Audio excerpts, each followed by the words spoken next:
When you think about the Jeep Wagoneer, you think of a giant 3-row SUV that can fit 5 generations of your family.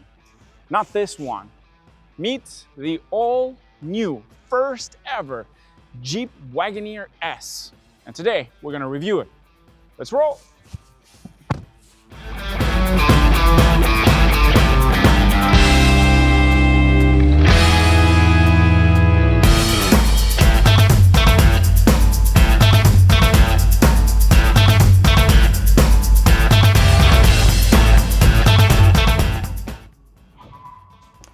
So, what do we have in here?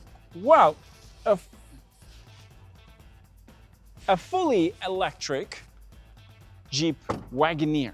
Yes, it does not look anything or drive or feel like the standard Jeep Wagoneer. This thing is fully electric, and I gotta admit, I kind of like it. First thing, front end. What do we have in here? Well, nothing like the standard Wagoneer. This thing is actually way smaller than that. In fact, last week I had the Wagoneer Overland. This week I have the Wagoneer EV. A great experience between the two of them. First thing you notice, we've got the bar that goes all the way across for the daylight running light with these 7 slots underneath. That's still very much with that Jeep design. I like that. Here at the bottom, we have this beautiful grille in black with a very small lip at the bottom painted in a different color. We also have this arrow looking like design on the side of the fender and very small headlights compared to the standard Wagoneer. Moving on to the side profile, some interesting design quirks in here. 20-inch wheels with this package. This is the launch edition, which has this EV design style. Of course, it's something we already know now. They want to give it the best efficiency in terms of aerodynamics. They include something like this. It's got a beautiful silhouette with a drop down at the back. Next thing you notice, door handles. You see, unlike everybody else that does pop-out doors or, I don't know, weird designs, these guys have gone a little bit the other way. Hand inside, press the button, opens up. On top of that, there's another button that you can press here to lock it. Yes, it doesn't have any option to do this to lock the vehicle. We've got something pretty cool here.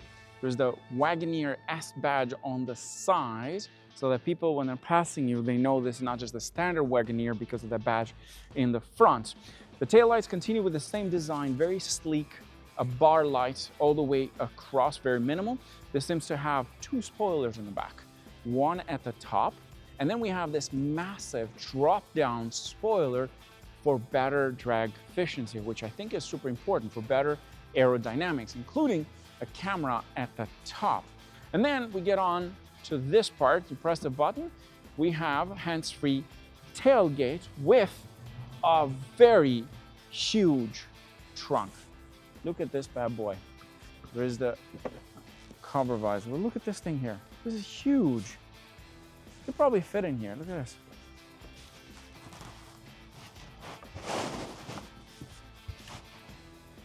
Yeah, seems about right. I can. Next, let's get into the second row.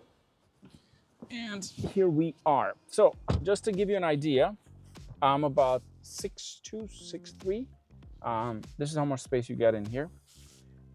I gotta admit, this thing reminds me a bit of the Maserati interior style. It's really nice. I love this red leather. I'm a big fan of red leather. Tech features, we've got heated seats and ventilated seats in the front. There's no climate unit, but you do get 2 USB-C ports in the center and 115 volts. It does come with this panoramic roof and sunroof that you can open from the front only. There is an armrest in the center with 2 cup holders, and you can fold the seats in the second row, 60-40, but you can't move them back and forth. There is this little spot here that you can put your stuff, like your phone, and that's about it. Like it's very comfortable vehicle. I find it very spacious. Okay, now since the doors are powered, you're probably wondering, Sam, what happens if they break? Well, they've got a lever onto this side here. You pull that in case if it doesn't work, because you've got a button on the side and the lever. You pull that, and now you can open the door. Jumping onto the interior though, it's a whole different experience from what I had last week. There's a lot of screens. In fact, there are 4 screens in here. There's one for the passenger, one in the middle, one for the cluster, and another one further down. There's only a few buttons, so if you like buttons, you might have to get used to this. Let's start it up in here. We've got a button right in the center, and here we go. All the screens light up one by one. The steering wheel moved itself. I guess it was calibrating, and here you go. This is the latest technology, latest user interface. Things have been improved quite a lot in here. There are some design cues from like the Dodge vehicles, like for example, the steering wheel, the flat button. I kind of like this, like a supercar style, but you do get more buttons on the steering wheel here, which is nice. Now let's focus on to the center screen over here for the infotainment. What do we get? First up, you got your built-in navigation system. You can connect your phone wirelessly. There is your vehicle, in this case, autonomy, which is with your all sensors. Front end, you can check all the sensors. Here you go, it tells you what they do. We've got the electrical option. Now, this tells me that there's gonna be a petrol version of this because this is electric vehicle setting, which potentially means it might be also offered with the ICE. I haven't checked the latest, but that's your power flow, driving history, charging level. You can change that. You can do scheduling, climate scheduling, of course. You got your controls, mirror, passenger screen if you want to turn it off. There's also ambient color because it does come with interior lighting, as you can see from here. You can change all of that. There's also a vehicle camera. Look at that. You have control over all the cameras in this thing. Like surround camera. Okay, let's go back. Top, front, and rear. Like whatever you need, you have them in here. In here, we have this small screen that shows you the climate unit, sort of like your shortcut to the climate unit. But if you do this, check this out. Now you have another screen. You can turn it off for the climate unit. So that's your second screen for the climate unit. But if you don't want to use that, but you want to use the top side, you can make use of this entire space. We've got an HDMI cable on here and 2 USB-C ports. This is your passenger screen, which gives you some information. You can also connect the HDMI in this case. You can connect your Bluetooth headphones from here. And there you go. I don't have anything right now. You go back into the main menu. You've got some extra settings. There is the devices that you can connect. There's also the camera app that you can look at it from here. Look at that. It shows you even the camera because as a passenger, that's very important for you to look at the camera of the vehicle while we're driving or trying to park this. It's a great screen to have if you're a driving instructor, because then you can see what your student is doing from here a lot better with the camera, so you can see it.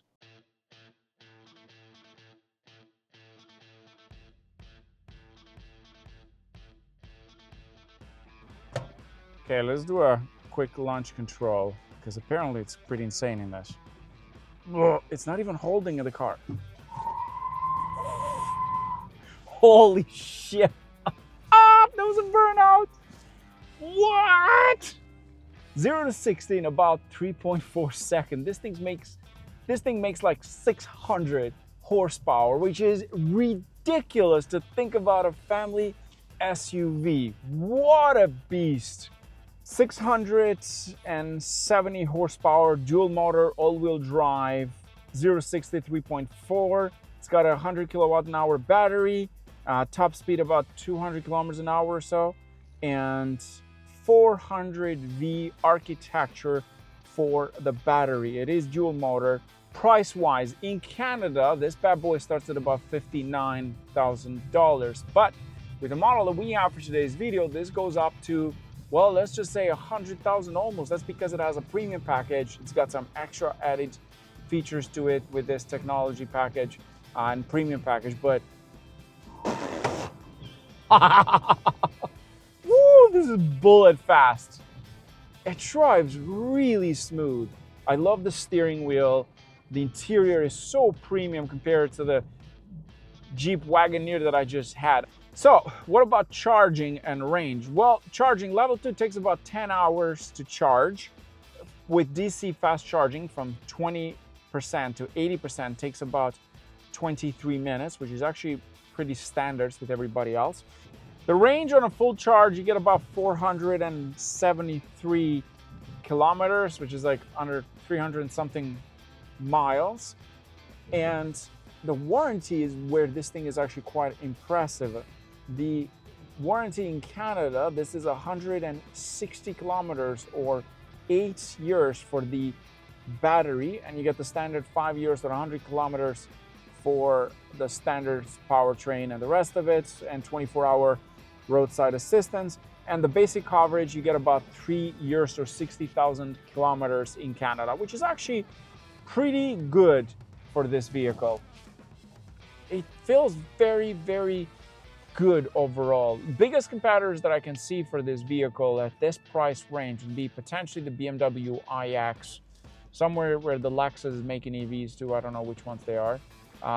The iX is probably something close to this vehicle. It's a lot of money, but then again, if you don't want to add those premium features that cost about $29,000 or so, then you can just get the base one for $59,000, and you get tons of cargo space, space in the second row, great range for the size of this vehicle. Driver assistant package is going to be added as well if you want it.